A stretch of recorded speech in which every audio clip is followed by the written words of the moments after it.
Learn like a polymath. How to teach yourself anything, develop multidisciplinary expertise, and become irreplaceable.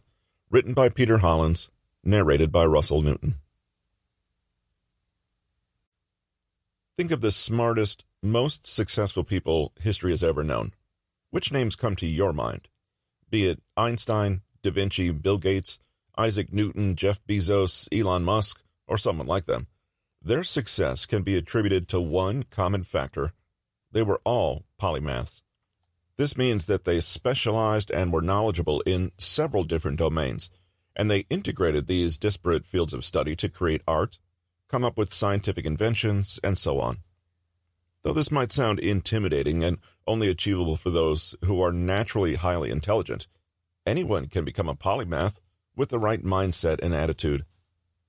You may have heard that it's better to specialize or master one skill rather than be a jack of all trades.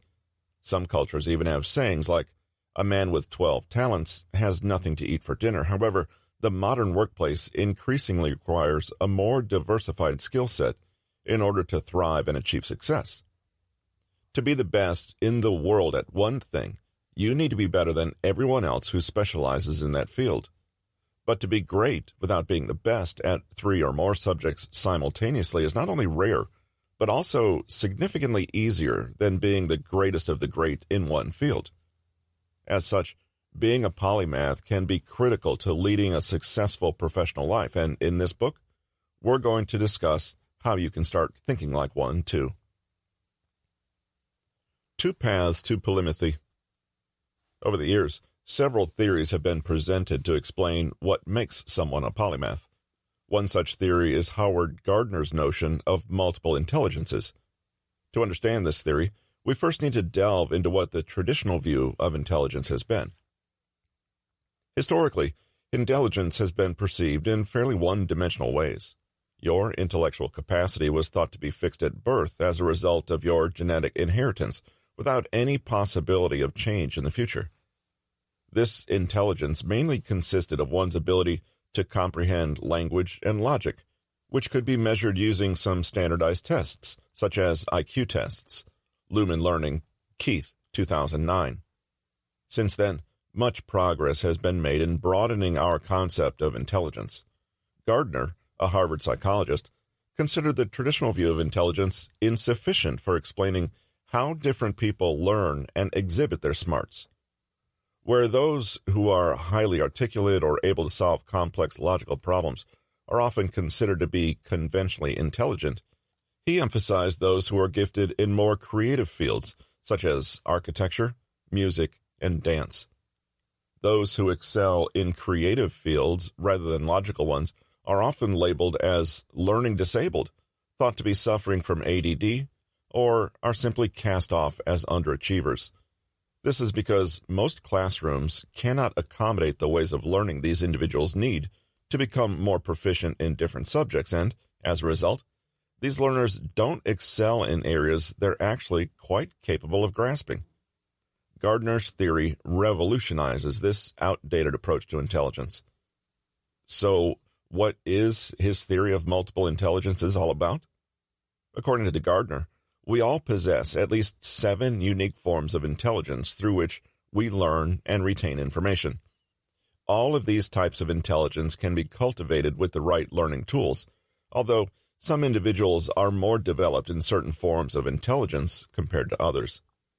His system outlines the following different types of intelligence. Linguistic intelligence.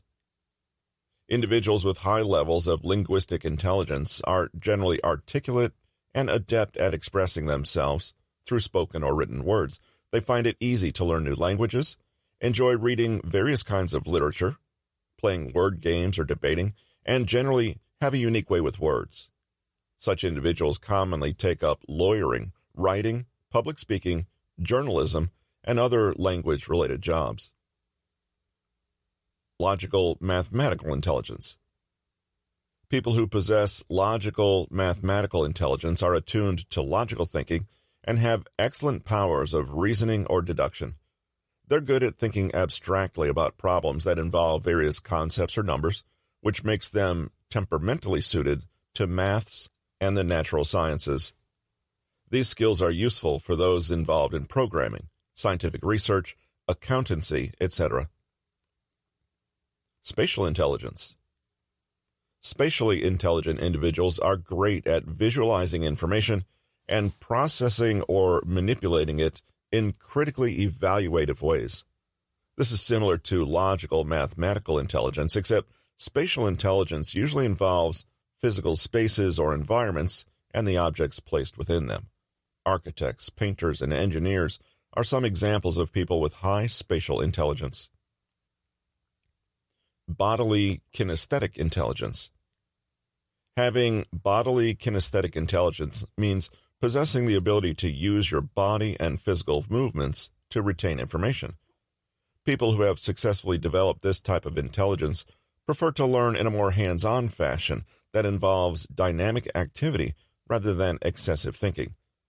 They're also good at expressing themselves through their body language. Athletes, gym instructors, dancers, and actors are all intelligent in this way. Musical intelligence. Musically intelligent individuals learn through sounds, rhythms, patterns, beats, and tones. Their talent lies in being able to produce, perform, and appreciate music. Conductors, songwriters, music teachers, instrumentalists, and singers possess this type of intelligence in abundance. Interpersonal intelligence. Interpersonal intelligence involves having a keen awareness and sensitivity to the emotions, mental states, and desires of other people. These individuals are conventionally known as people smart and can hit it off with just about anyone they meet. Interpersonally intelligent people tend to have many friends, learn through their interactions with others, and are generally empathetic in nature. This type of intelligence is common among psychologists, salesmen, politicians, etc. Intrapersonal intelligence. This form of intelligence is the opposite of the previous one in that it involves being deeply aware of your own spiritual, mental, and emotional self. Individuals who possess intrapersonal intelligence are deeply aware of their strengths and weaknesses, fears, motivations, desires, and capacities. Counselors, social workers, and philosophers are generally high in intrapersonal intelligence. Lumen Learning, Keith, 2009. Simply Psychology, Moranis, 2020. While these are the 7 main categories of intelligence in Gardner's system, he would later go on to add 3 more: naturalist, existentialist, and spiritual intelligence. Though existential and spiritual intelligence in particular have received much attention recently, Gardner claims that these types are qualitatively different from the original 7 laid out above. As the name suggests, naturalist intelligence involves being able to distinguish between nuances inherent to plants, weather patterns, animals, and other natural phenomena. Existentially intelligent people are proficient at tackling life's deepest questions, such as why we exist, whether God exists, and so on. Lastly, spiritual intelligence is the ability to place one's actions and life within a broader context in meaningful ways that give us direction and inspire us to action. Lumen Learning, Keith, 2009. Now that we've laid out what kinds of intelligence exist, we come to how these categories relate to becoming a polymath. By one possible view, being a polymath involves becoming proficient in at least 3 of these multiple intelligences. For example, a counselor may treat his or her patients effectively through their interpersonal intelligence. However, to be a polymath who excels in this field, they may also want to develop their linguistic, intrapersonal, and logical mathematical intelligences. Similarly, an artist might well be high in spatial or musical intelligence, but developing their interpersonal, linguistic, and intrapersonal intelligences might help them achieve greater success than what they would have managed by just being good at art. Adherents of this view hold that increasing your skills or knowledge can primarily be done in a compartmentalized fashion, wherein training your various intelligences one by one helps one achieve polymathy. For detractors, it's unclear how distinct these intelligences really are, or whether science shows that they actually exist, Nonetheless, Gardner's ideas remain an influential theory that is particularly popular among educators. Besides this, there is another prominent view of what makes a polymath, and this perspective is described in the next section. This next view of what makes a polymath has some things in common with both the traditional view of intelligence as well as Gardner's multiple intelligences. We'll refer to it as the biological view of intelligence, since it is heavily dependent on the structure and development of your brain. The human brain is one of the most complex organs in our entire body, with close to 100 billion neurons and 100 trillion connections, all interacting with each other to coordinate our daily functions. Different parts of our brain are responsible for managing their own separate functions, and being a polymath requires these parts to be well developed individually as well as in connection to the whole. As you'll see, one part of your brain is responsible for logical thinking, while another controls your ability to interpret language. According to the biological view of intelligence, to become a polymath, you need a brain whose distinct parts are developed beyond the average in ways that facilitate higher-order logical or linguistic intelligence. To find out more about this theory, read on. You might have come across the notion of some people being left-brained, whereas others are right-brained. If you're the kind of person who is methodical and always thinking rationally, you fit into the former camp, whereas more artistically oriented individuals fall into the latter category. Healthline, Weatherspoon, 2019. This theory is partly based on the way scientists have formulated the function of specific parts of our brain. To understand this in greater depth, we need to familiarize ourselves with some basics on brain biology. Our brains consist of three overarching parts: the cerebrum, the cerebellum, and the brainstem. The cerebrum is divided into two hemispheres, which controls processes like movement, speech, hearing, vision, regulation of emotions, reasoning capabilities, etc. Each hemisphere is then divided into four lobes, which individually perform the aforementioned, along with other functions. These are called the frontal, temporal, occipital, and parietal lobes. Healthline, Salati-Shulman, 2018. The frontal lobe can be found in the forward region of our head and is responsible for many essential functions of our brain. This includes emotional regulation, reasoning, planning, and most importantly, determining our personality. Its role in controlling the way we express ourselves, memory, language, impulse control, sexual behaviors, and more makes it central to the way others perceive us. The temporal lobe, located on the sides of our head near our ears, is primarily engaged in two distinct roles. The first role is controlling visual memory, which helps you remember people's faces, objects, etc. The second is managing your verbal memory, which helps you interpret language and speech. Besides these functions, the temporal lobe also plays a part in the formation of long-term memories and the retention of smells. The parietal lobe is largely responsible for our spatial intelligence. Moreover, it also plays a role in interpreting sense data that is related to vision, hearing, pain, and other sensations. The parietal lobe combines all the various inputs it receives from our senses to facilitate cognition and thinking. Kenhub, Shahid, 2020. Lastly, the occipital lobes, which can be found at the back of your head, are mainly responsible for processing visual information. This includes colors, shapes, lighting, etc. As you can see, these four lobes that together make up the cerebrum are involved in functions related to interpreting various forms of sensory input to allow for our cognitive processes.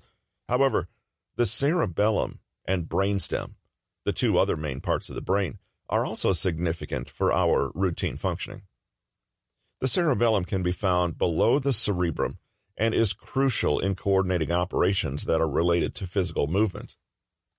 It helps us maintain our posture and balance while walking, allows motor functions, such as riding a bicycle, and facilitates motor learning-related activities, like learning how to play an instrument. It also plays a part in regulating our speech. Musical News Today, Fisher, 2018. While the cerebellum makes many of our voluntary movements possible, The brainstem is in charge of controlling our involuntary processes. This includes our breathing, regulation of our heartbeat, sleep and eating cycles, sensitivity to pain, etc. The brainstem is particularly important because all information to the cerebrum and cerebellum passes through it first, making any damage to it the most catastrophic of any part of our brain. Ken Hub, Crombie, 2020. You would be forgiven for thinking that you have mistakenly stumbled across a biology textbook, but this information is essential to our purpose.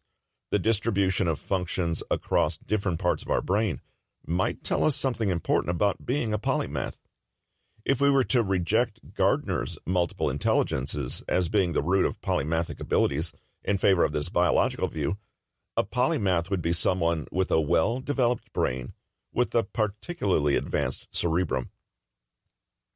We know that the brains of intelligent people have more folds in them, which increases their surface area and allows for a higher density of neurons overall. Thus, if specific parts of your brain, such as the frontal lobe or the parietal lobe, were to have a higher number of folds, that might explain the source of polymathic ability. The former being denser would point to improved reasoning skills, which the latter could indicate heightened linguistic abilities. One might be tempted to accept this proposition given that Gardner's theory appears more abstract, while the biological view seems more scientifically grounded and thus reliable. Alternatively, we could also combine the two theories to understand what it takes to become a polymath. A person with high spatial intelligence might just be someone whose parietal lobes have matured extensively. Similarly, an individual who is strong in logical mathematical intelligence could simply be someone whose frontal lobes have grown beyond what might be considered the average. This points to a similarity in both theories, which is their delineation of specific functions to either a particular type of intelligence or a specific part of our brain. However, it's important to note there is a difference between talking about various types of intelligences, in a way similar to Gardner, and actually believing these intelligences to exist. Saying that someone is musically intelligent does not mean that Gardner's idea of musical intelligence exists. Someone could simply be prolific at music composition by virtue of possessing a well-developed brain. So, which is it? Is Gardner right? Or does the biological view paint a more accurate picture of what makes a polymath? Or is it a combination of both? You might be relieved to know that in truth, both of the preceding theories about polymathic abilities are deeply flawed and fail to do a good job of explaining what makes someone a polymath. It might be tempting to think that polymaths simply have more developed brains than we do, or that they're smarter in ways that we just aren't. But neither of these possibilities is accurate. While both theories sound perfectly reasonable in their own right, neither has been sufficiently backed by scientific research to be taken seriously.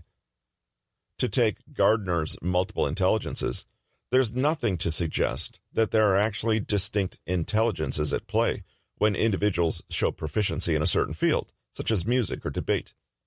The types of intelligences, as Gardner lays them out, are also hard to measure and evaluate. Some, like intrapersonal and interpersonal intelligence, can be hard to define at all. One factor that makes these barriers significantly worse is that Gardner has refused to outline specific components of each intelligence type or suggest ways in which they can be verified.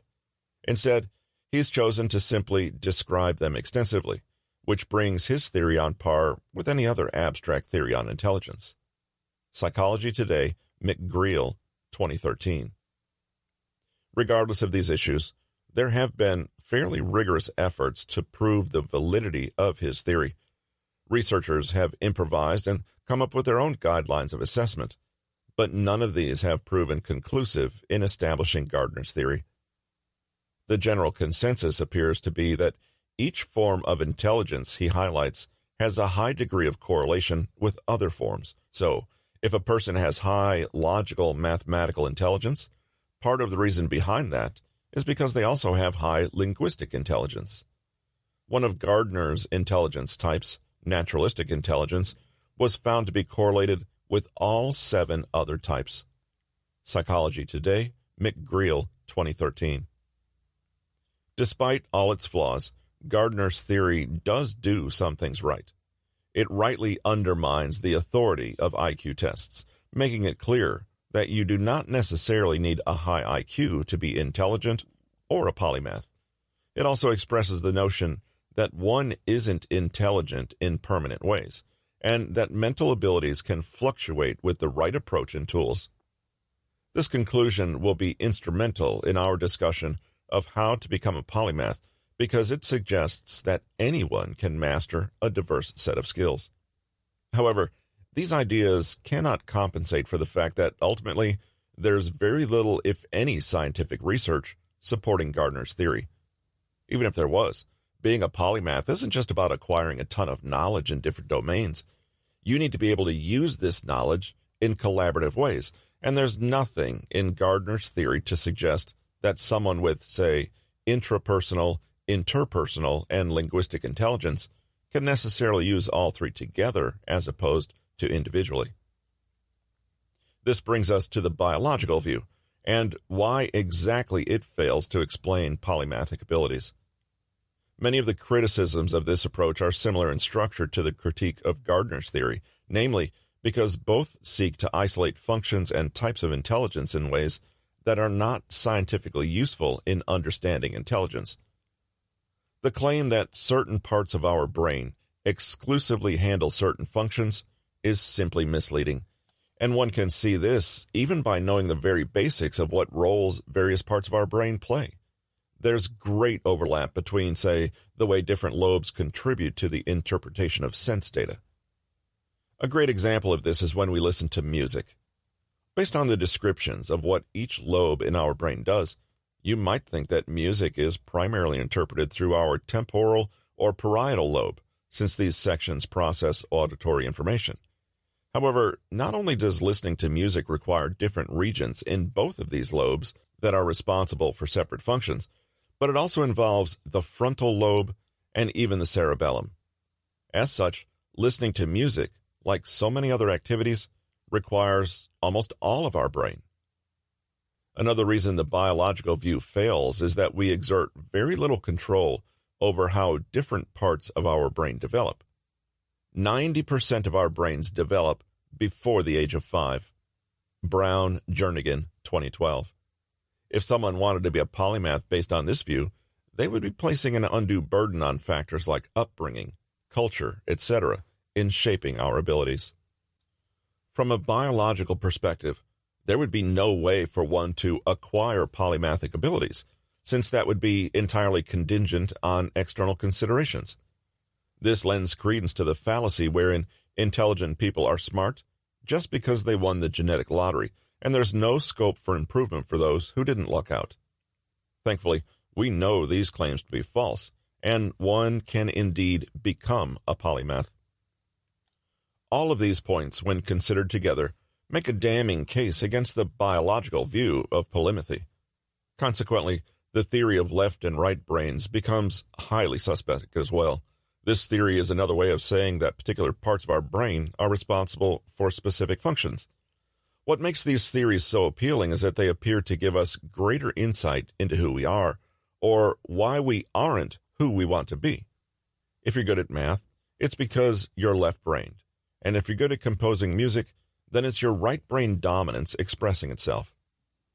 While these explanations are attractive for their simplicity, things are never quite this straightforward. There is a complex web of biological factors that make someone more attuned to logical thinking versus artistic expression. Like in the case of listening to music, both of them involve different parts of the brain all working together. This brings us to the fundamental truth about being and becoming a polymath. You don't need to be intelligent in specific ways or have a certain level of brain development to achieve polymathic abilities. Anyone can become a polymath through the tools and ideas expressed in this book, no matter who you are or what your general intelligence level. Cross-pollination as the key. If you want to become a polymath, there are two things you need in abundance: a willingness to learn new and different things, along with the time and effort that goes into learning them. There's nothing inherently special about polymaths. They've simply taken the time to learn the things they wanted to be good at. In some ways, learning is a skill in itself. Acquiring new skills requires discipline and unwavering focus, especially when the thing you're trying to learn is challenging or alien to your knowledge base. The fact that we're constantly being told to specialize instead of generalizing our skill set makes it easier and more tempting to abandon our efforts at diversifying our areas of expertise. Warnings against being a generalist have been made for several hundreds of years, with Shakespeare receiving one of the first. Several cultures have their own sayings that illustrate this warning, too. In Eastern Europe, for example, one reads, 7 trades, the 8th one, poverty. While these beliefs may have been relevant at a certain period of time, our modern era is one where change is constant and rapid. We need to arm ourselves with multiple useful skills to stay relevant and retain value in an increasingly competitive economic world, no matter what it is that we do. This brings us to a concept that is becoming increasingly relevant in the business world: cross-pollination. Ordinarily, cross-pollination refers to pollen from one type of crop mixing with crops of another type, resulting in the creation of hybrids. This is often done intentionally to create all sorts of unique combinations.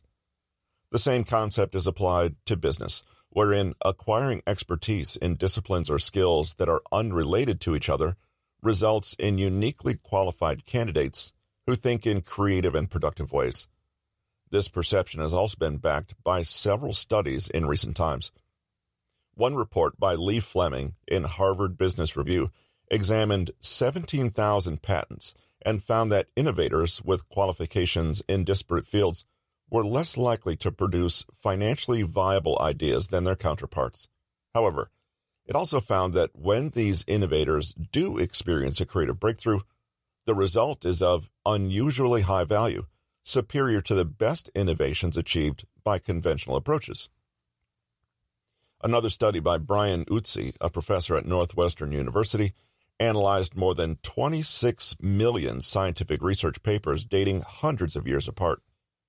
He found that the papers which ended up being most influential were composed by teams made up of people with diverse backgrounds.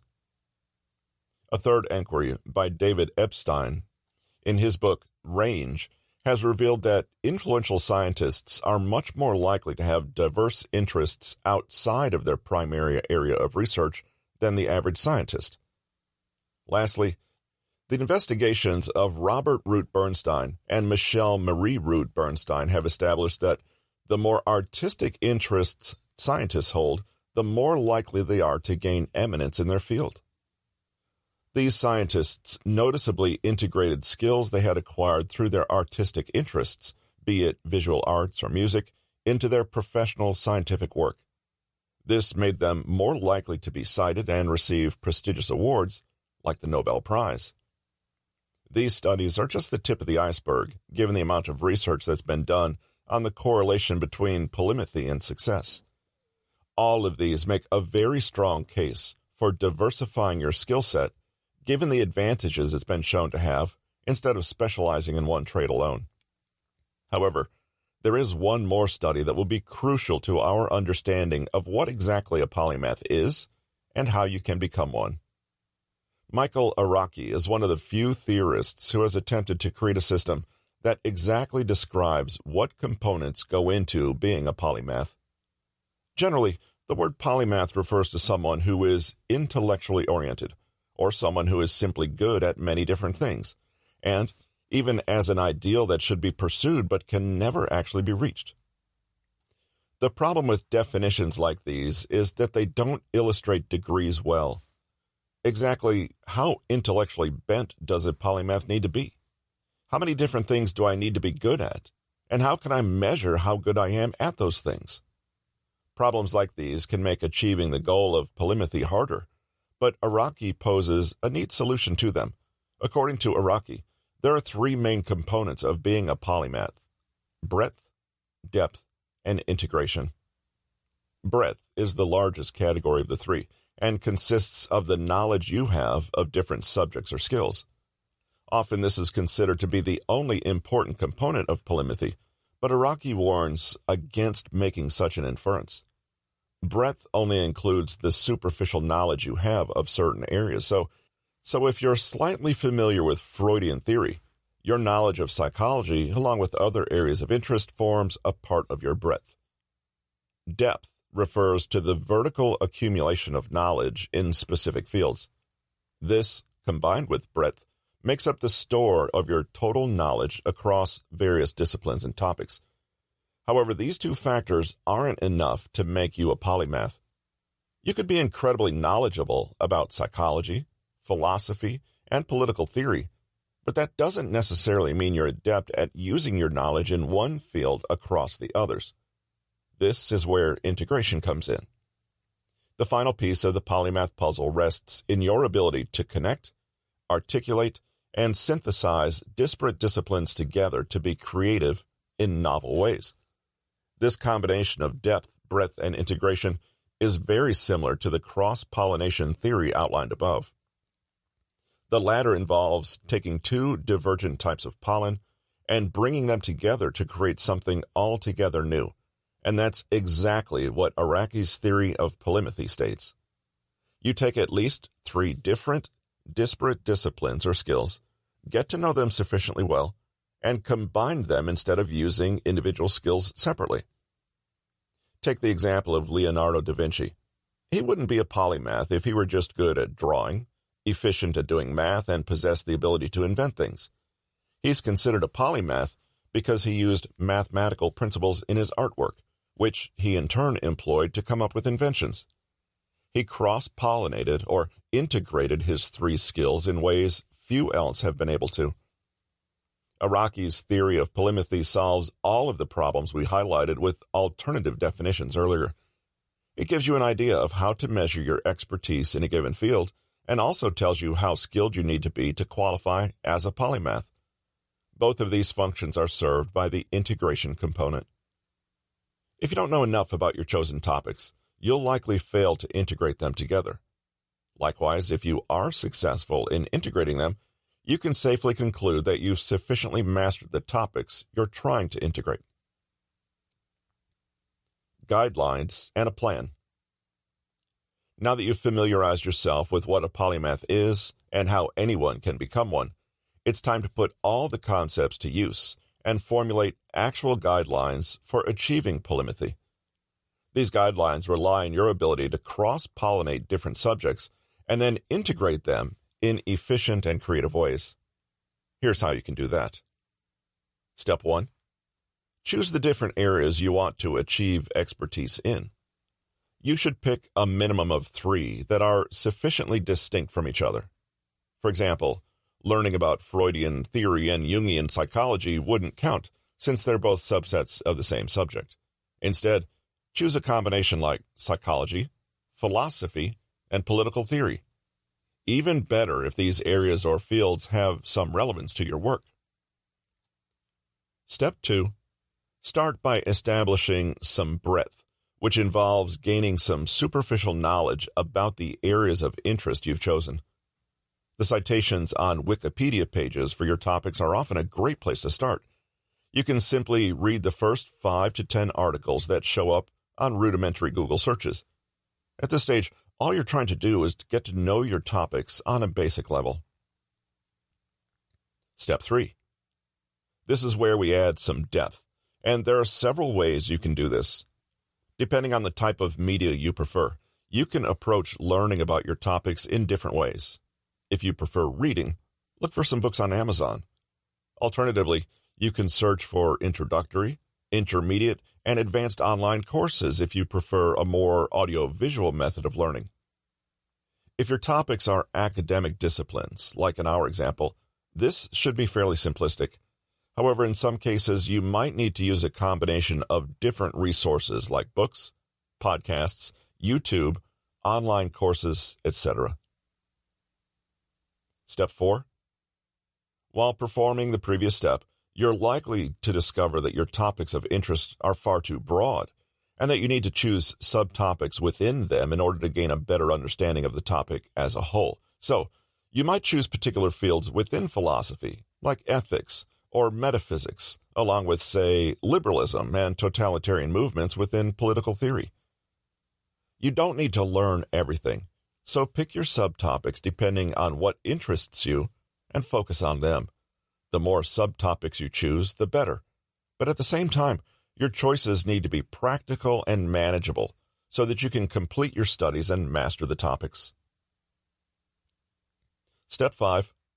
Now comes the trickiest step, which is integrating everything you've learned together. Let's say you know some Freudian psychology, a little about totalitarian movements, and ethics. One good way to combine all of this is to study the totalitarian governments like the Nazis, their use of psychological repression as a tool to control their citizens, and the morality of such tactics. This is close to the way the Frankfurt School investigated phenomena like the rise of the Nazi Party. Depending on which topics you've chosen, the best way to integrate them is to try and find points of convergence. In this example, totalitarian governments are, by definition, oppressive, and so we look at the psychological ways in which this oppression plays out. Oppression carries with it strong ethical undertones, but who exactly is morally responsible for the rise of the Nazis? Is it Hitler alone, his cabinet, the entire Nazi Party, or Germany as a whole? One can always find areas of convergence. You only need to look diligently enough. Let's consider another example of how you can go about becoming a polymath. Step 1. Pick another set of 3 disciplines or skills you want to learn. This time, let's assume that your interests are theology, philosophy, and logic. Step 2. Familiarize yourself with these 3 topics individually. Start with the basics. Since you've chosen theology and philosophy, you can study the problem of evil from the latter and the ways God's existence would address that problem. The question here is, if God is supposed to be perfect and completely good, how can he allow evil to exist? Regarding logic, you'd need to study deductive argumentation to be able to assess whether claims related to God and evil are valid, sound, true, false, etc. Step 3. Once you've developed some breadth, establish depth. Go deeper into the areas of your study. Get to know the 2 major paradigms of evil, those espoused by Fyodor Dostoevsky and Hannah Arendt. Then, dig deeper into the various theological arguments that might help you answer why these forms of evil exist. Lastly, use your inquiries into logic to evaluate the validity of these arguments. Step 4. We've already completed Step 4 because we chose our subtopics early based on possible connections between these 3 disparate disciplines. The problem of evil is a major subtopic in both theology and philosophy, while deductive argumentation is one of the 3 methods of arguing for or against a claim. Step 5. Lastly, integrate these 3 categories together. Use your knowledge of the 3 disciplines to ascertain whether there's any way of reconciling the existence of evil and God together based on logic.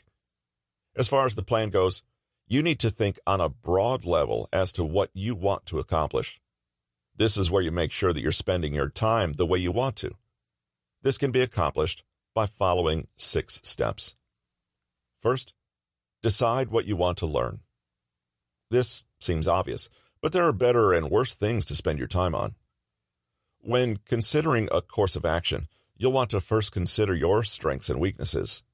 Often, whether it's in work or in play, we're better off emphasizing and developing our strengths than we are trying to minimize our failings.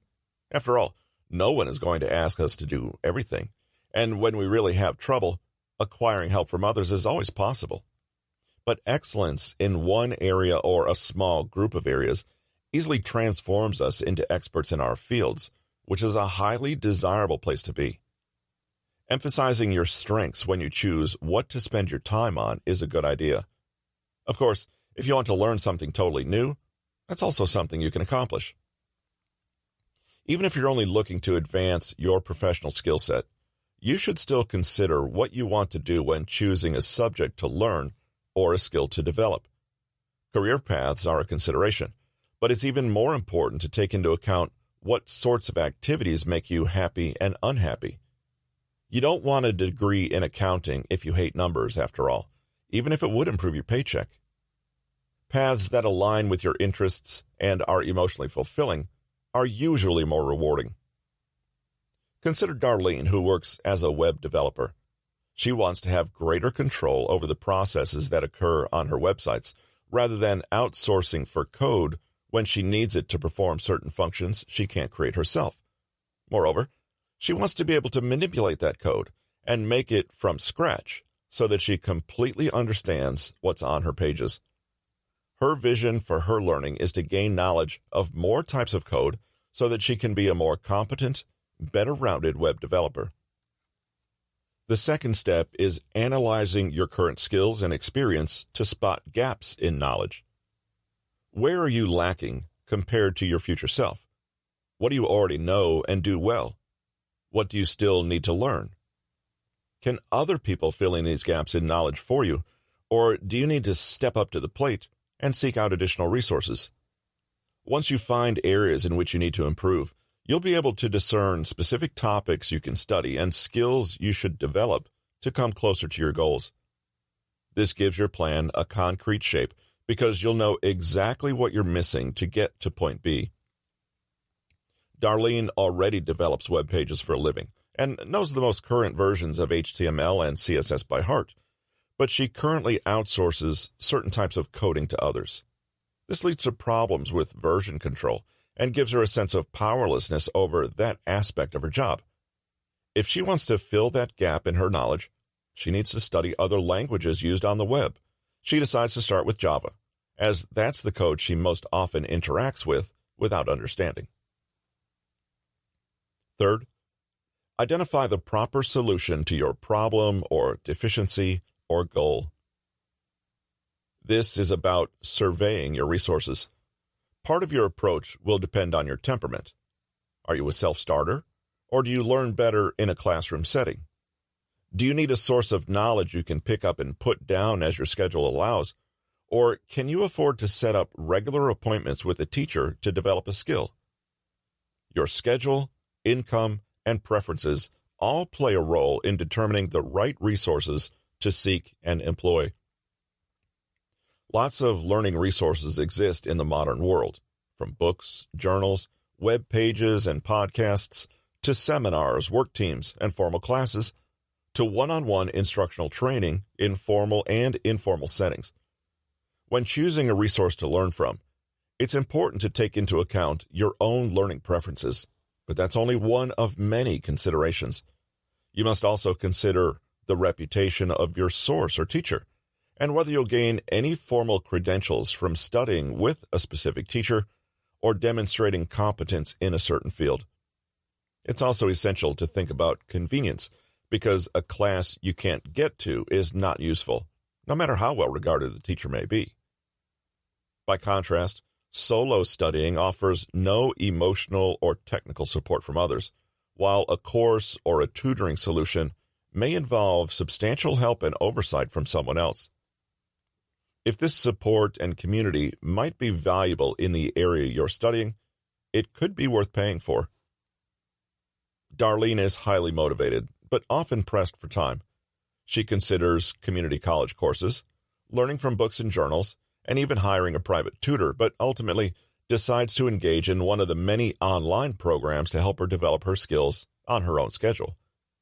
These courses won't automatically get her credentials, but she's aware that she could take a skills test to certify herself once she gains skill mastery, and as she will have an immediate use for Java in her current job, she's not worried about being unable to use her new knowledge in the future. The fourth step is developing your learning blueprint. Once you know what you want to accomplish, you should look for people who have already achieved your goal. These people will serve as a step-by-step guide for how to get to where you want. If the person is famous or no longer living, you can research their life to figure out how they became who you want to be. If you're not particularly famous or renowned, even better, as you can approach them personally and ask about their road to success. Take note of any struggles, education, or personal relationships they had to overcome or pursue to reach their goals, and try to find ways to mimic this path in your own life. This can give you deeper insight into skills to focus on and paths to pursue once your initial research project is complete. Darlene sits down and has a conversation with her team supervisor about the best ways to advance her career and land a comparable job to her mentor when the time is right. He tells her about specific skills she'll need to learn and certifications she'll need to complete once she gains the skills she needs. He'll tell her about the struggles to expect and how to overcome them. Darlene may ultimately choose a different path, but researching blueprints provides clarity and information. The fifth step is to develop measurable goals. Your learning goals should be simple, specific, and easy to quantify. You need to set up deadlines where you'll measure yourself against your unexpected progress using the metrics you devised, and you need to stick to that schedule. Placing your goals in a public, visible space will increase accountability by ensuring that others are aware of your project and your expectations.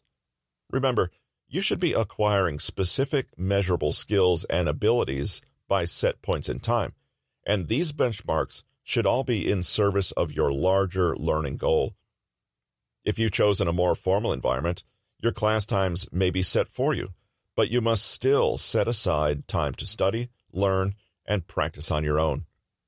No class gives you all the practice you need to master its skill set on the teacher's time. If you're engaging in self-study, setting up a consistent schedule for studying on your own is even more essential.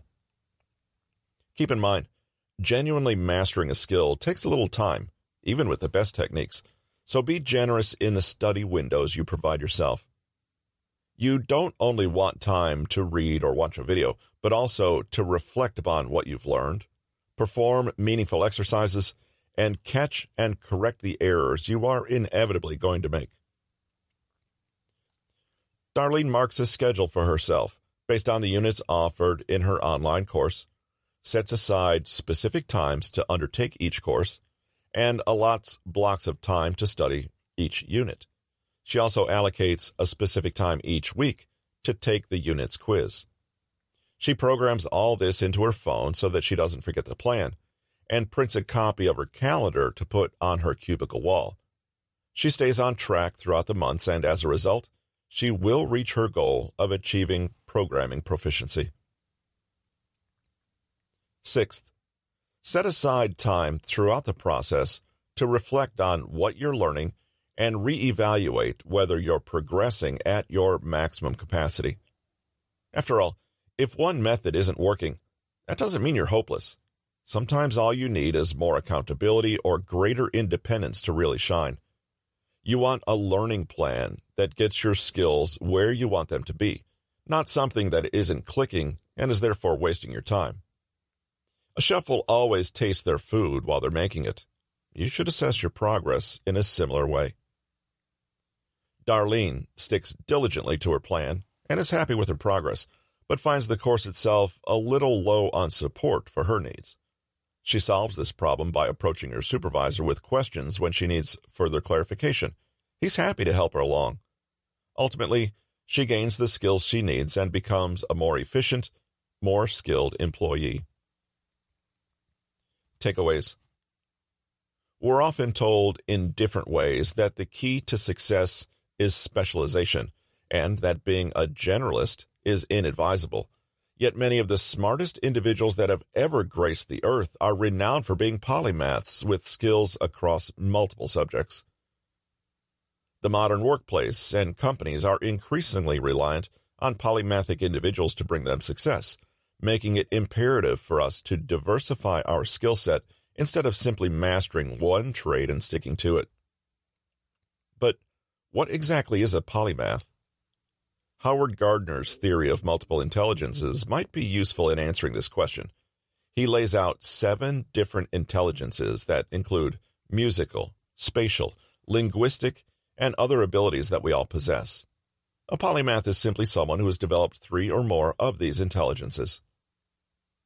Alternatively, we have the biological view of polymathy. According to this perspective, different parts of our brain are responsible for their own unique functions. Our ability to write is dictated by one part of our cerebrum, while the capacity to comprehend writing is controlled by another part. A polymath is someone with an exceptionally developed brain whose cerebral lobes have matured beyond the average. So, which of the two is accurate? The truth is that both of these theories are highly flawed and unsupported by any kind of scientific research. Gardner's multiple intelligences is simply a theory that can't be proved scientifically, while the idea that specific parts of our brain alone conduct certain functions is patently false. A true polymath is someone who possesses 3 components of knowledge: breadth, depth, and integration. This is also known as cross-pollination. Such a person has acquired expertise in at least a few different domains and can successfully integrate those domains together instead of treating them as unrelated and distinct subjects or skills. So a scientist, who is also artistically inclined, can use the latter to aid his research in ways that will make him more successful than the average member in his field. This has been Learn Like a Polymath: How to Teach Yourself Anything, Develop Multidisciplinary Expertise, and Become Irreplaceable. Written by Peter Hollins, narrated by Russell Newton. Copyright 2020 by Peter Hollins. Production copyright by Peter Hollins.